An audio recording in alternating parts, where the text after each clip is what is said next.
7 astro देख रहे हैं आप सभी और आपके साथ मैं रेखा मिश्रा।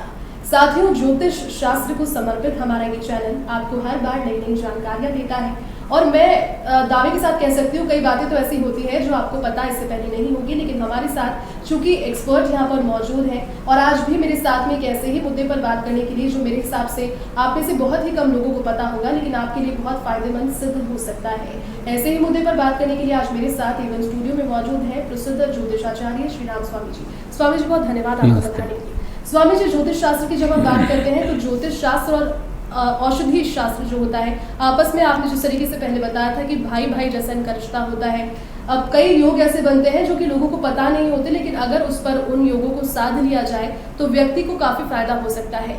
ऐसा ही एक योग बनता है सप्त सकार योग का। जी हाँ, सप्त सकार जो मुहूर्त होता है कई सालों में एक बार सामने आता है, लेकिन अगर उस मुहूर्त को आपने साध लिया तो यकीनन आपके सभी काम सफल हो जाएंगे। क्या होता है वो योग, क्या होता है वो मुहूर्त, क्या होता है सप्त सकार, ये जानेंगे हम स्वामी जी से। जी स्वामी जी। देखिए, जैसा कि नाम से ही है सप्त सकार, इसमें जो 7 चीज़ें होती हैं वो सह नाम से शुरू होती हैं जी।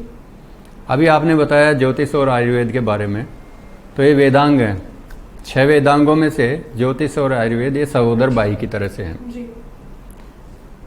आयुर्वेद के जो जानकार हैं उनको ये पता होगा कि आयुर्वेद में एक पंचसकार चूर्ण होता है। पंचसकार का मतलब उसमें जो द्रव्य डलते हैं उनकी शुरुआत भी सहनाम से होती है। पहली चीज़ सौंफ, दूसरी सौंठ, तीसरा सेंधा नमक, चौथा सनाए, सनाए की पत्ती होती है जो दस्तावर होती है सनाए, और 5वीं चीज़ होती है सिवा। सिवा बोलते हैं छोटी अरडे को। तो ये जो 5 जो द्रव्य होते हैं ये बराबर मात्रा में लेकर के और इनका पाउडर बनाएं और इनको मिला करके रखें। 1-1 चम्मच रोजाना इसका सेवन करें। निश्चित रूप से जो उदर व्याधि होती है, पेट से संबंधित जितनी भी तकलीफ होती है, व्याधि होती है, ये उसको दूर करने वाला, समाप्त करने वाला होता है।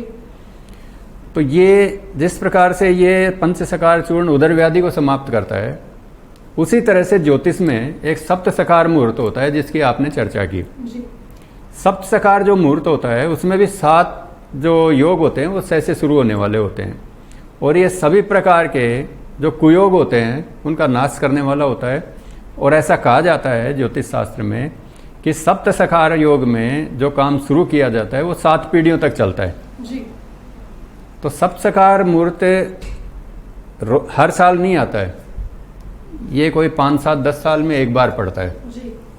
आगामी समय में ये 12 अगस्त 2024 को पड़ेगा, श्रावण शुक्ला सप्तमी को।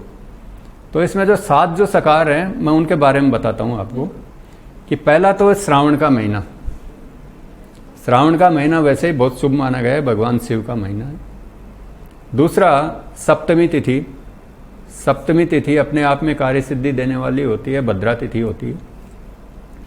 तीसरा जो योग होता है शनिवार या सोमवार। स्थायी काम के लिए शनिवार बहुत प्रशस्त है, और जो सोमवार है वो शीतलवार है, उसमें भी जो काम किया जाता है वो प्रशस्त रहता है, बहुत शुभ रहता है। तो 3 योग हो गए। चौथा योग होता है नक्षत्र जी। तो इस समय में श्रावण के महीने में जो सप्तमी तिथि के आसपास जो नक्षत्र आता है वो स्वाति नक्षत्र आता है। स्वाति नक्षत्र के जो स्वामी हैं राहु हैं, लेकिन स्वाति नक्षत्र को मुहूर्त में बहुत ही अच्छा स्थान दिया गया है। तो स्वाति नक्षत्र हो गया। फिर इसके बाद जो योग आते हैं, हर रोज एक योग नया आता है, उसमें जो योग आता है शुभ योग आता है। तो श्रावण का महीना, शुक्ल पक्ष, सोमवार या शनिवार, स्वाति नक्षत्र, शुभ योग, 5 चीजें हो गई, 6 चीजें हो गई। अब इसमें जो अंतिम चीज है वो है लग्न।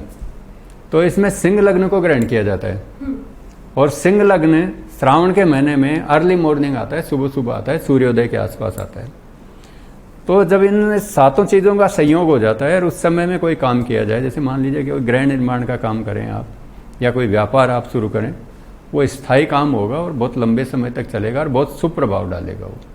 तो ये होता है हमारे सप्त सकार योग। ये मेरे को लगता है अभी 8-10 साल में 2024 में आएगा एक बार।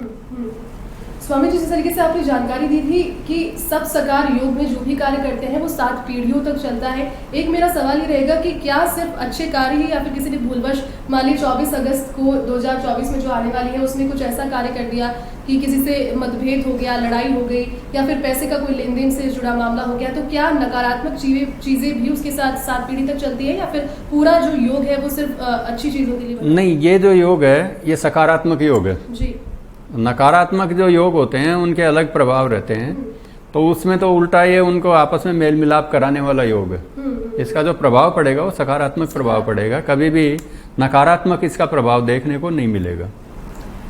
तो साथियों, आज की इस कड़ी में फिलहाल के लिए बस इतना ही। पंडित जी, आप पधारे और इतनी बड़ी जानकारी आपने साझा की, उसके लिए बहुत धन्यवाद। आशा करते हैं आपको ये एपिसोड अच्छा लगा होगा। अगर आपको एपिसोड अच्छा लगा तो इस एपिसोड को लाइक जरूर करें, साथ ही हमारे चैनल को सब्सक्राइब भी करें। फिलहाल के लिए धन्यवाद। नमस्कार।